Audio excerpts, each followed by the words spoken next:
எல்லாருக்கும் welcome to Shivani vlogs. எல்லாரும் எப்படி இருக்கீங்க? நான் நல்லா இருக்கேன். நீங்களும் நல்லா இருப்பீங்கன்னு நினைக்கிறேன். எண்ணெய் கத்திரிக்காய் குழம்பு எப்படி செய்கிறதுன்ட்டு நான் இதில் சொல்ல போகிறேன். காலையில் டிஃபனுக்கு சட்னி அரைச்சிட்டு சாப்பிட்டாச்சு. வேர்க்கடலை உணக்கி வச்சாச்சு. அதாவது எண்ணெய் கத்திரிக்காய் குழம்புக்கு வேர்க்கடலை, முந்திரி பருப்பு, எள், தனியா இது எல்லாமே, பட்டை, கிராம்பு இதெல்லாமே போட்டுட்டு உப்பு போட்டு வணக்கிடணும். வணக்கிட்டு ஃபஸ்ட்டு அதுக்கப்புறம் மிக்சியில் அது நான் போட்டுக்கல. ஏன்னா நான் போடுறது சின்ன சின்ன வீடியோன்னு சொல்லிட்டு நான் அப்படியே வாயிலே சொல்லலாம். அதாவது சொல்லிக்கலாம், அது காமிக்கிறது பெரிய லாங் வீடியோ ஆகிட்டுன்னு சொல்லிட்டு நான் மிக்சியில் ஃபஸ்ட்டு அரைச்சி வச்சுக்கிட்டு அதுக்கப்புறம் தான் கத்திரிக்காய் நம்ம கட் பண்ணிக்கணும்.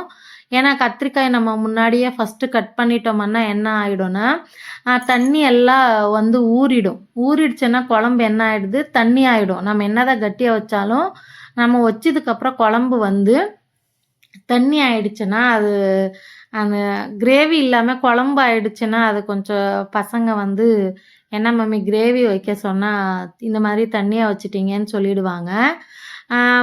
அவங்க சொல்லுவாங்களோ இல்லையோ, என்னோட பசங்க சொல்லுவாங்க. யார் சொன்னாலும் சொல்லாட்டியானாலும் நமக்கே கொஞ்சம் கிரேவி அது கட்டியாக திக்காக இருந்தால் தான் அது கொஞ்சம் நமக்கு பிடிக்கும். அந்த மாதிரி இருக்கணும். நம்ம என்ன பண்ணணும், ஃபஸ்ட்டு மசாலா எல்லாம் வணக்கிக்கிட்டு மிக்சியில் போட்டு உப்பு போட்டு அரைக்கணும். அப்போ தான் நல்லா டேஸ்ட்டு கிடைக்கும். ஒரு ஒருத்தர் ஒரு மாதிரி செஞ்சுக்கிறாங்க. நான் செஞ்சுட்டு தான் சொல்லுவேன். எண்ணெயில் வணக்கிட்டு கத்திரிக்காய் எண்ணெயில் வணக்கிட்டு நான் செய்கிறேன். இந்த வாட்டி நான் என்ன பண்ணேன்னா ஃபஸ்ட்டு மசாலா கத்திரிக்காயில் வச்சுட்டு நான் இந்த வாட்டி செய்கிறேன். இந்த மாதிரி வச்சு ஃபுல்லு கிரேவி எல்லாம் ஆகணும்னா நம்ம என்ன பண்ணணும், கொஞ்சம் நேரம் திக்காக ஆகணும்னா நல்லா முந்திரி போட்டாலே திக்னஸ் வந்துடும். ஆனால் என்ன ஆயிடுச்சுன்னா தண்ணி ஊறிடுச்சுன்னா கத்திரிக்காயில் குழம்பு தண்ணி ஆகிடும்.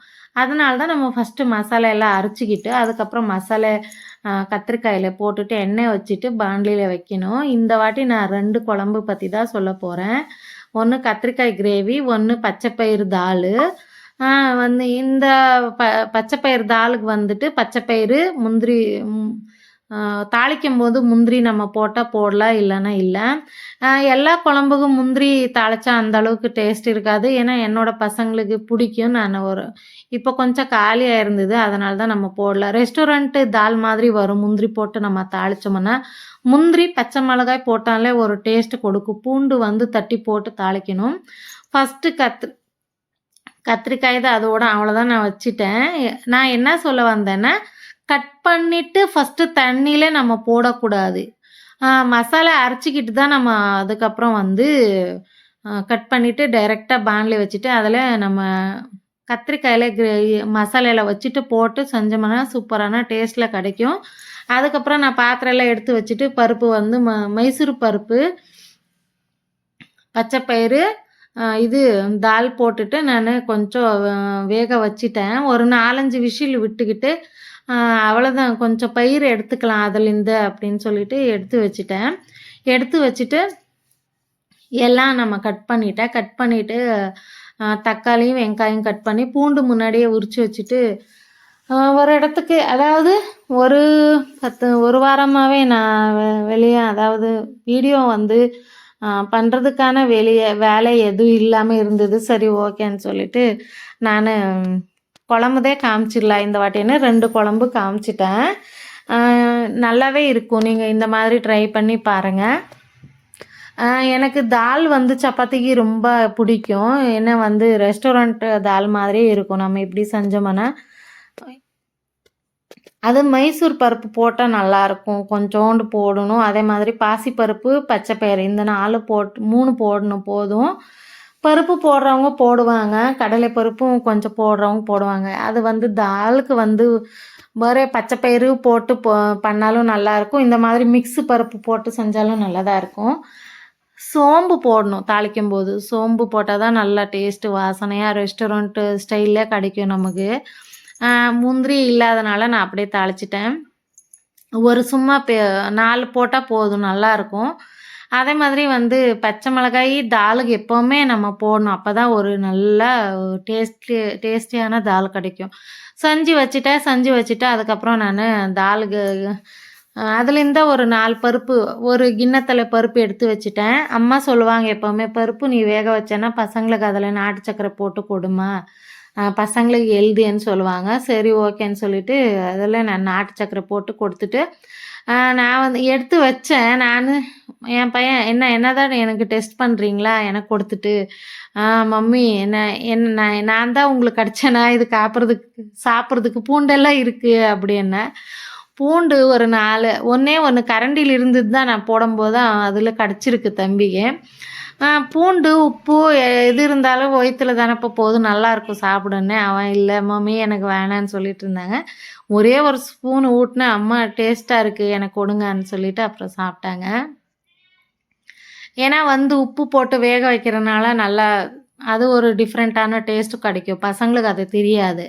அதனால தான் நம்ம சரி இது நம்ம கடையிறதுக்கு முன்னாடியே எடுத்து வச்சுட்டு நம்ம கொடுக்கணும் பசங்களுக்கு. அப்பதான் பருப்பு நல்லாயிருக்கும். அது சாப்பிடுவாங்க வெல்ல போட்டு. பச்சை பயிறுது வெல்ல போட்டு இது பூர்ணமே செய்கிறவங்க செய்வாங்க. நான் செய்கிறது கிடையாது. பசங்க இது சாப்பிட்டாலே போதுன்ற மாதிரி தான் இருக்கும்.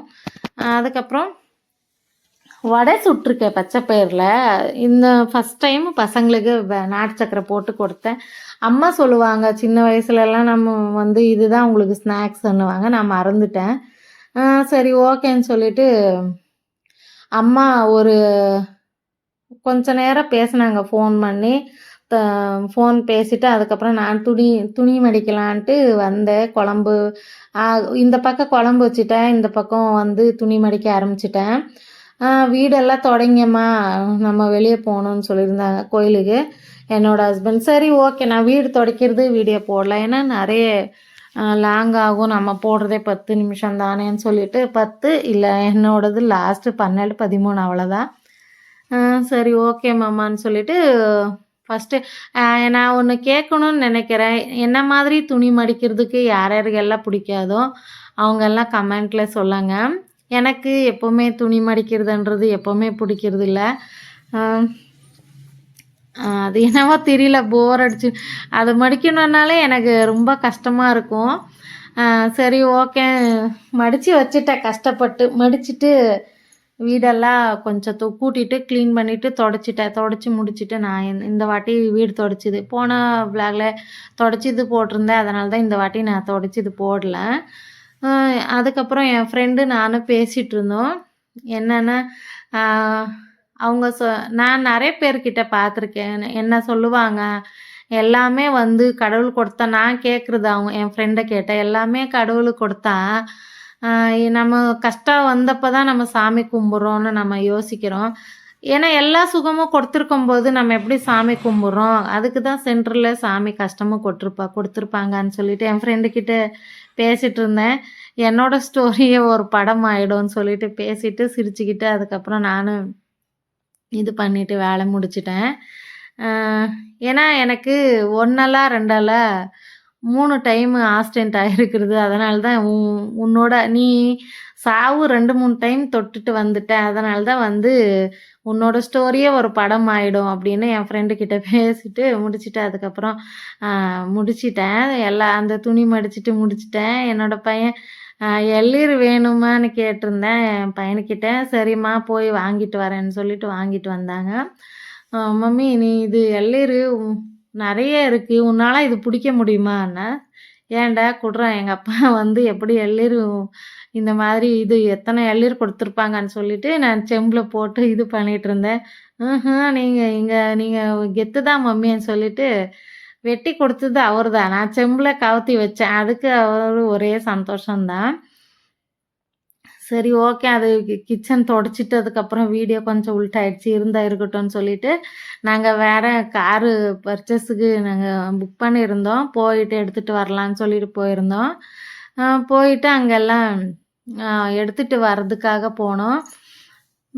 என்னோடய பையன் வந்து அவரு கொஞ்சம் நல்லா ஓட்டுவார். இப்போ தான் ட்ரைனிங்கு அதை எல்லாம் லைசன்ஸ் எல்லாமே வாங்கியாச்சு. என்னோட அக்கா பையனும் நாங்களும் எங்கள் ஃபேமிலி ஃப்ரெண்ட்ஸ் எல்லாருமே போயிட்டு கார் டெலிவரி வாங்கிட்டு கோயிலுக்கு போயிட்டு நான் வந்துட்டோம். வந்துட்டு காரு வாங்கிட்டு வந்தோம். இன்னும் நம்ம குலதெய்வத்துக்கு நம்ம போகல. ஏன்னா வந்து ஆ மாமாவோட அதான் என் மாமாவோட பொண்ணுக்கு பொண்ணு பொறந்திருக்கு ஊர்ல. என் மாமியார் வந்து தீட்டு இப்போதைக்கு வராதீங்க, அடுத்த வாரம் வரலான்ட்டு சொல்லியிருந்தாங்க. சரி ஓகேன்னு சொல்லிட்டு நான் வீட்லயே ராகவேந்திர சாமிக்கு வீட்ல எல்லாம் கும்பிட்டாச்சு. ஆ வீட்ல கும்பிட்டுட்டு நாங்க எப்பவுமே என்னோட ஒரு ஒரு ஃப்ரெண்டு ஒரு எனக்கு ஃப்ரெண்டுன்னு சொல்லி பழகிடுச்சு. ஒரு சிஸ்டர் கமெண்ட் பண்ணியிருந்தாங்க. நான் என்ன சொல்ல வரேன்னா, எல்லா சாமியும் அவ்வளோதான் வந்து வீட்ல எல்லாம் பூஜை பண்ணிட்டோம். ஒரு சிஸ்டர் கமெண்ட் பண்ணியிருந்தாங்க. அந்த கமெண்ட்டுக்கு நெக்ஸ்ட் விளாக்ல சொல்றேன். Thank you friends. Thank you so much.